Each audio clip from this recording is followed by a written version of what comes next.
Hello everyone. तो ये video थोड़ी सी अलग होने वाली है। जनरली जो लोग वीडियोस बनाते हैं उसमें ये बात करते हैं कि उन्होंने कैसे ये परसेंटाइल क्रैक करी, कैसे वो परसेंटाइल क्रैक करी।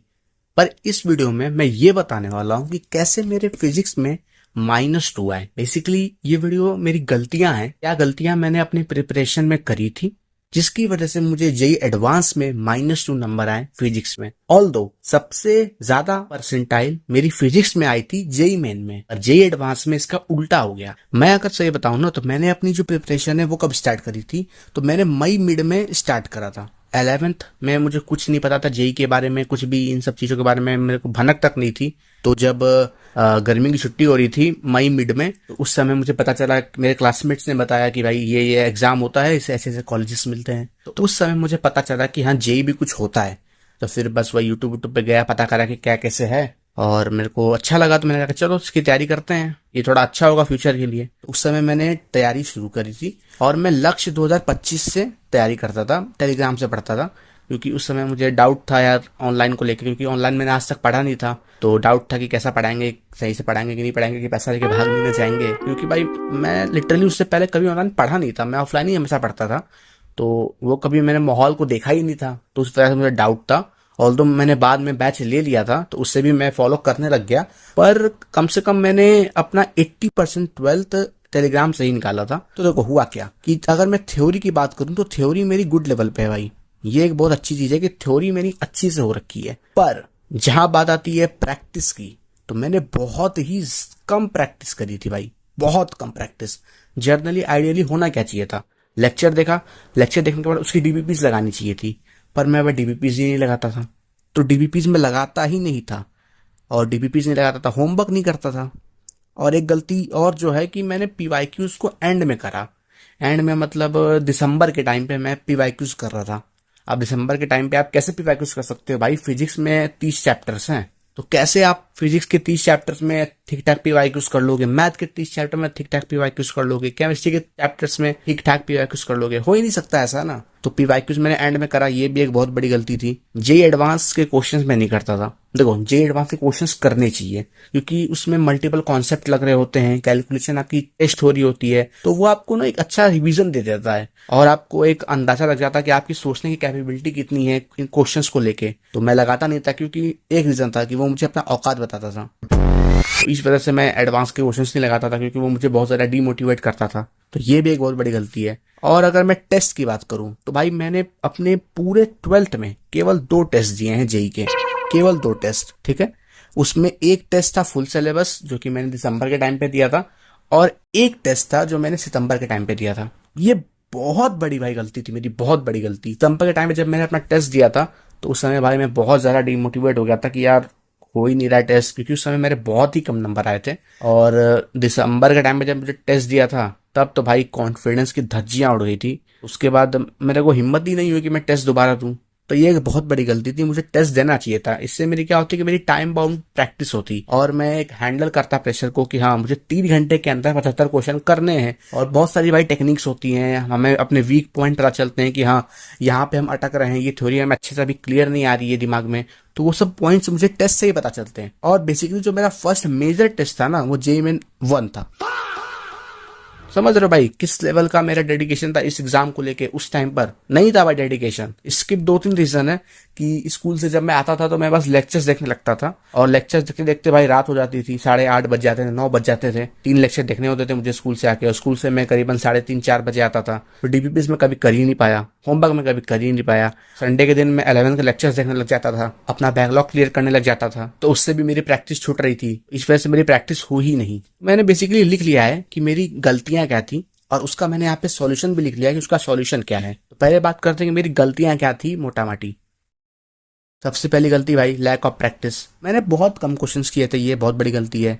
टेस्ट तो दिया ही नहीं था, मैं ऐसे ऑलमोस्ट जीरो ही मान के चल रहा हूँ। और जे एडवांस लेवल के क्वेश्चंस मैंने नहीं करे, ये भी एक बहुत बड़ी गलती थी। टाइम बाउंड प्रैक्टिस भाई, ये बहुत ही बड़ी चीज है, ये मुझे करना चाहिए था और इससे ये बहुत सही चीज है भाई अगर मुझे सिलेक्ट होना है तो। और रिवीजन भी मैं बहुत कम करता था, क्योंकि रिवीजन में मुझे पता चलता था कि यार ये चैप्टर मैं पूरा भूल चुका हूँ, मुझे इसकी थ्योरी याद नहीं आ रही है, मुझे इसके क्वेश्चंस मेरे से बन नहीं रहे हैं, सर ने नोट्स में कराए हैं। अगर मैं टेस्ट देता तो मुझे होता कि यार टेस्ट में ये चैप्टर्स आने वाले हैं तो चलो उसको रिवाइज कर लेते हैं। जब मैं टेस्ट ही नहीं दे रहा था तो किस बात का मैं रिवीजन करता, ये भी एक बहुत बड़ी गलती थी। और ये तो बता ही दिया मैंने, पीवाईक्यूज को मैंने एंड में करा था, तो ये भी बहुत बड़ी गलती थी। और एक जो मेजर चीज थी भाई, इसकी वजह से मेरा प्रिपरेशन हिल गया फिजिक्स का, वो था कि मैंने अपनी प्रिपरेशन को ऑलमोस्ट क्विट ही कर दिया था जब मेरे बोर्ड चल रहे थे। मतलब बोर्ड मतलब क्या कि बोर्ड की प्रिपरेशन चल रही थी, जब मेरे प्रैक्टिकल्स चल रहे थे, प्री बोर्ड चल रहे थे, उस टाइम पे मैंने ऑलमोस्ट क्विट कर दिया था कि मैं 95% टाइम अपना बोर्ड को देता था और 5% टाइम मैं अपने जेई को देता था। वो भी कभी कभी जैसे मान लो कोई लंबा गैप मिल गया तो पेपर के बीच में थोड़ा सा पढ़ लिया, और अगर 1-2 दिन का गैप है तो मैं पढ़ता ही नहीं था जेई के लिए, केवल बोर्ड के लिए पढ़ता था। ऑल्दो कुछ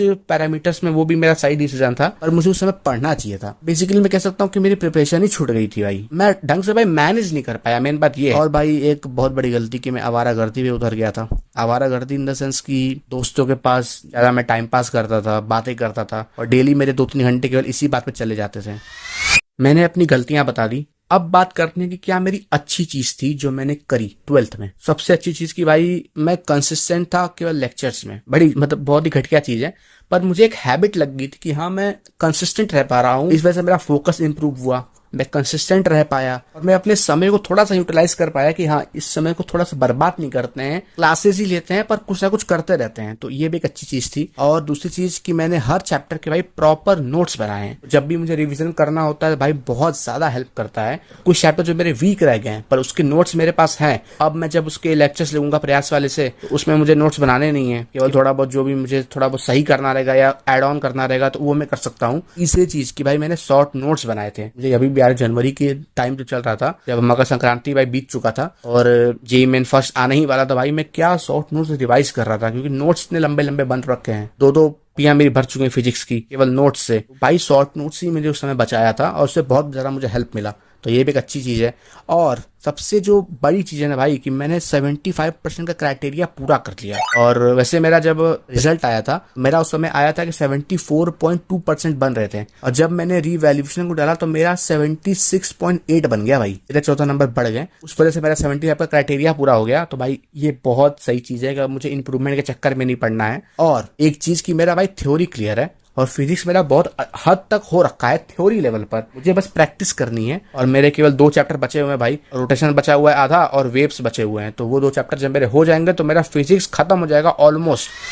अब देखो मैंने अपनी गलतियां बता दी और क्या मेरी अच्छी चीज थी वो भी बता दी। अब बात करते कि मुझे करना क्या है, क्या मेरा प्लान है, क्या मेरी स्ट्रेटेजी है। बैच की अगर मैं बात करूँ ना तो भाई मैं मैथ के लिए फॉलो कर रहा हूँ सचिन सर को, प्रयास जेई 2.0 से। फिजिक्स में प्रयास जेई से कर रहा हूँ सलीम सर से। और भाई केमिस्ट्री में कर रहा हूँ प्रयास जेई, ये जो अपना लेटेस्ट चल रहा है उससे मैं अपनी फिजिकल केमिस्ट्री करूंगा और ऑर्गेनिक केमिस्ट्री करूंगा। बाकी आईयूसी के लिए मैंने प्रयास जेई जो 26 वाला पुराना बैच था 2.0 वाला, उसको मैंने फॉलो करा क्योंकि उसके मेरे 1-2 चैप्टर के नोट्स बन रखे हैं। बाकी मुझे कंसिस्टेंट रहना है, डेली कम ही सही पर पढ़ना है। मैं अपना टारगेट लेके चल रहा हूँ ना 11 से 12 घंटे पर डे, और मेरा अभी जो एवरेज जा रहा है वो जा रहा है 8 से 9 आवर पर डे। पहले भाई ये करीबन 5 से 6 आवर था पर डे, इसको मैंने थोड़ा सा इंप्रूव करके 8 से 9 पे आया हूँ। और अगर मैं अभी 2-3 हफ्ते और मेहनत करूंगा तो मैं इसको इंप्रूव करके 11 पे आ जाऊंगा। और थोड़ा थोड़ा मैं एक्सपेरिमेंट कर रहा हूँ टाइम को लेके, उस वजह से थोड़ा थोड़ा ये इंप्रूव हुआ है। इसको भी थोड़ा और इंप्रूव करना है, तो जब ये मेरा हो जाएगा ना सबसे लोएस्ट में भी मैं ये कर लूंगा। और अगर मैं प्रैक्टिस की बात करूं तो भाई लेक्चर देखना है,